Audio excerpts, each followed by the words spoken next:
c'est pour ça qu'il y avait tant de... D'un coup, il y avait un gros changement et on a parlé de Josaphat il y a quelques semaines. Il y a 2 semaines exactement, je crois. Et donc du coup, voilà, je m'excuse encore pour cette erreur. J'avais beaucoup mis de petits titres, etc. en dessous de la vidéo, de manière à ce que vous puissiez vous rendre compte que j'avais fait une erreur. Je m'en suis excusée plusieurs fois. Mais voilà, je voulais rattraper cette erreur de manière à ce qu'on puisse aussi avancer sur les prochaines lectures. Et donc évidemment, quand on passera à 2 chroniques et qu'on lira les 17 et 18, on va peut-être pas repasser dans ces lectures, mais dans tous les cas, vous les avez dans la vidéo précédente qui parle donc du coup de 1 chronique 17 et 18 et qui en réalité sont 2 chroniques 17 et 18. Voilà, désolée pour la petite erreur, ou grosse erreur, puisque je dois retourner des vidéos. On est parti pour un chronique 17 et 18. Une promesse de Dieu pour David et ses descendants. Voir 2 Samuel chapitre 7 versets 1 à 17. 17. David s'installa dans son palais. Un jour, il dit au prophète Nathan: j'habite une maison construite en bois de cèdre, et le coffre de l'alliance du Seigneur n'a pour abri que l'étoile d'une tente. Qu'en penses-tu? Tu as certainement une idée à ce sujet, répondit Nathan. Réalise-la, car Dieu est avec toi. Mais la nuit suivante, le Seigneur adressa la parole à Nathan pour lui dire: va trouver David, mon serviteur. Tu lui diras: voici ce que te déclare le Seigneur. Ce n'est pas toi qui me construiras un temple où je puisse habiter. Je n'ai d'ailleurs jamais habité dans un temple. Depuis le jour où j'ai fait sortir Israël d'Égypte et jusqu'à présent, au contraire, je me suis abrité sous des tentes en me déplaçant d'un endroit à un autre. De plus, durant tout le temps où j'accompagnais Israël, j'ai confié à plusieurs juges le soin de gouverner mon peuple. Mais je n'ai reproché à aucun d'entre eux de ne pas m'avoir construit un temple en bois de cèdre. C'est pourquoi tu diras encore à David: voici ce que te déclare le Seigneur, le Dieu de l'univers. Lorsque tu n'étais qu'un gardien de moutons, je t'ai pris au pâturage pour faire de toi un chef d'Israël, mon peuple. Je t'ai soutenu dans toutes tes entreprises, j'ai exterminé tes ennemis devant toi. Grâce à moi, tu vas acquérir un renom semblable à celui des plus grands rois de la terre.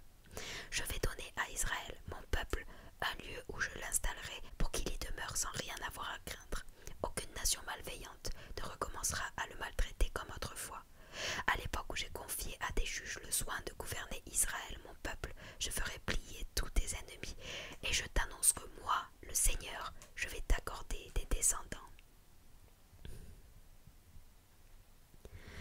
Lorsque sera venu pour toi le moment de mourir, je désignerai l'un de tes propres fils pour te succéder comme roi, et j'établirai fermement son autorité.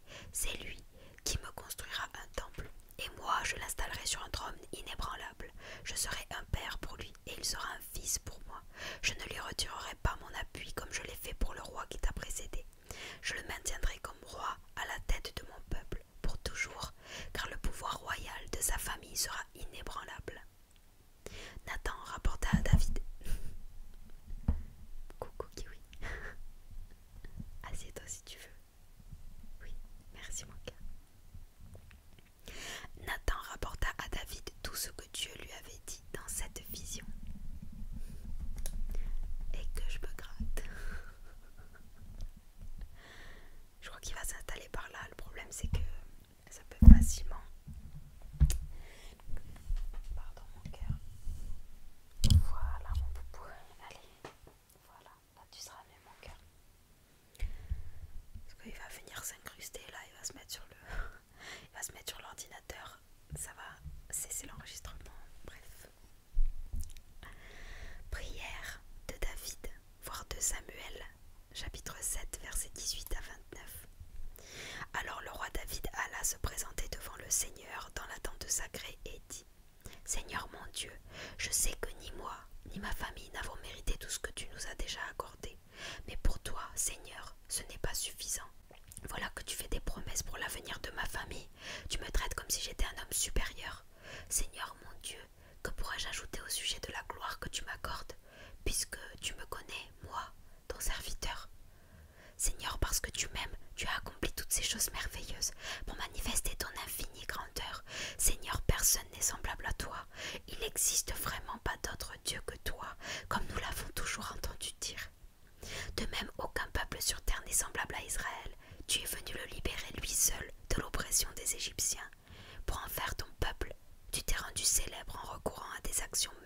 dangereuses et effrayantes pour chasser des nations devant ton peuple. Tu en as fait ton peuple pour toujours, Seigneur, et tu es devenu son Dieu.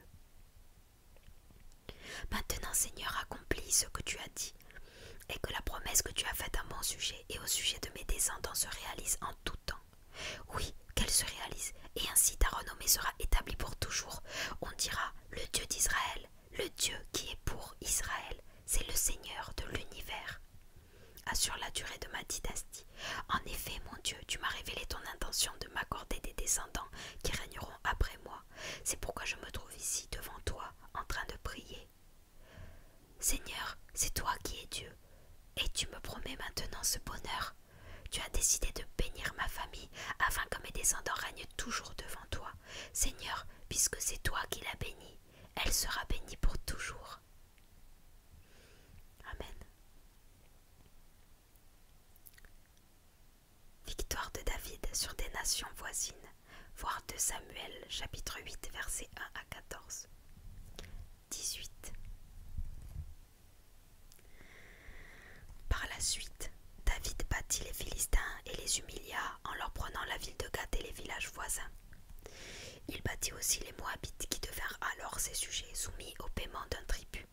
Il battit encore Hadadézer, roi de l'état syrien de Soba, dont le royaume s'étendait en direction de Hamath. Au moment où Hadadézer tentait d'établir sa domination sur la région de l'Euphrate, il s'empara de 1000 chars et fit prisonnier 7000 cavaliers et 20 000 fantassins de son armée.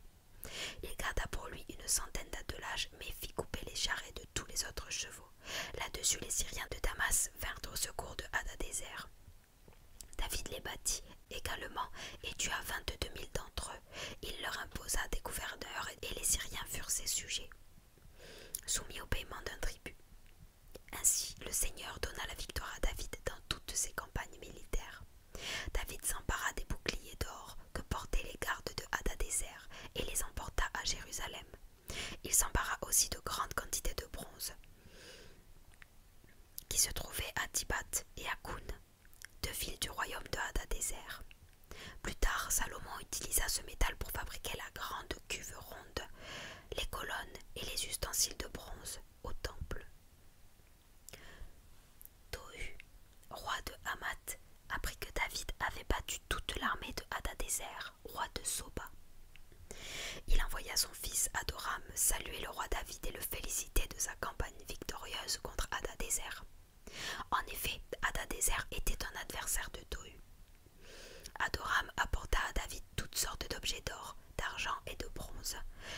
Le roi les consacra au Seigneur, comme l'argent et l'or pris aux autres nations édomites, moabites, ammonites, philistins et amalécites. Abishai, dont la mère s'appelait Sérouia, battit les Édomites dans la vallée du sel, tuant 18 000 d'entre eux. Il leur imposa des gouverneurs et les Édomites furent ses sujets. Ainsi le Seigneur donna la victoire à David dans toutes ses campagnes militaires. Liste des fonctionnaires de David. Voir 2 Samuel, chapitre 8, versets 15 à 18. David régna sur l'ensemble d'Israël. Il rendait la justice avec impartialité à l'égard de tout le peuple. Joab, dont la mère s'appelait Sérouia, était chef de l'armée. Joshaphat, fils d'Ahiloud, était porte-parole du roi. Zadok, fils d'Aïtoub, et Abimelech, fils d'Abiatar, étaient prêtres. Jevacha était secrétaire. Benaïa, fils de Yodaya, commandait les Crétois et les Pélétiens de la garde royale. Les fils de David étaient ses principaux collaborateurs. Voilà pour ces 2 chapitres de 1 Chronique qu'on a plus ou moins déjà lu du coup dans 2 Samuel, comme c'est dit au début de chaque passage. Voir 2 Samuel, chapitre 7 et 8. Voilà, donc du coup ça fait un bon rappel. Et de manière surprenante, moi ça m'a plus touché écrit de cette manière. C'est quasiment du copier-coller sur certaines parties.